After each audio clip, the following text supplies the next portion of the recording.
ദൈവനാമത്തിന് മഹത്വം ഉണ്ടായിരിക്കട്ടെ. ഞാൻ Tania Paulose, Kalamassery all saints CSI സഭാംഗമാണ്. ജേർണി ത്രൂ ദ സാംസിൻ്റെ 132 ദിവസത്തിലേക്ക് ഏവർക്കും സ്വാഗതം.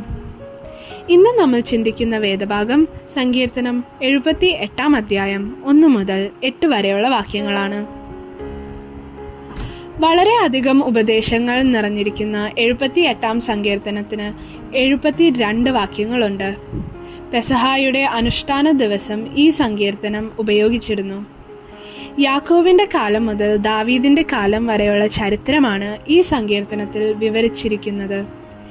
78 സങ്കീർത്തനത്തിന്റെ 1 മുതൽ 8 വരെയുള്ള വാക്യങ്ങളിൽ ദൈവവചനത്തിന് ചെവി കൊടുക്കുവാനുള്ള ആഹ്വാനമാണ്.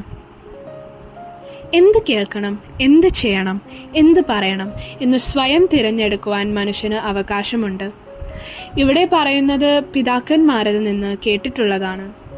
തലമുറകൾക്ക് നൽകിയിട്ടുള്ള ചരിത്രമാണ്, ചുരുളുകളാണ്, ദൈവം പ്രവർത്തിച്ച അത്ഭുതങ്ങളാണ്, ന്യായപ്രമാണമാണ്. തലമുറകൾ കൈമാറി ദൈവത്തെ ഓർക്കുവാനും ദൈവവുമായി ബന്ധപ്പെട്ട് ജീവിക്കുവാനുമാണ്. ഒന്നാമതായി നമ്മൾ ചെയ്യുവാൻ ആവശ്യപ്പെടുന്നത് ദൈവവചനം വായിക്കുവാനും ധ്യാനിക്കുവാനും പഠിക്കുവാനും ജീവിതത്തിൽ പ്രാവർത്തികമാക്കുവാനും ആണ്. ഇത് വ്യക്തിപരമായി ചെയ്യേണ്ട കാര്യമാണ്. ഇതിന് സഹായിക്കുന്ന പഠനോപാധികളുണ്ട്.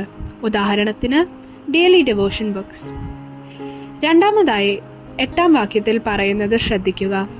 ശാഠ്യവും മത്സരവും ഉള്ളവരായി ഹൃദയത്തെ സ്ഥിരമാക്കാതെ ദൈവത്തോട് അവിശ്വസ്തത പ്രവർത്തിക്കുന്നവരായി തീരരുത്. ന്യായപ്രമാണവും ദൈവവചനവും ഉപേക്ഷിക്കരുത്. നമുക്ക് പ്രാർത്ഥിക്കാം. ദൈവമേ, അങ്ങയിൽ നിന്ന് അകറ്റുന്ന എല്ലാറ്റിൽ നിന്നും ഞങ്ങളെ രക്ഷിക്കുക.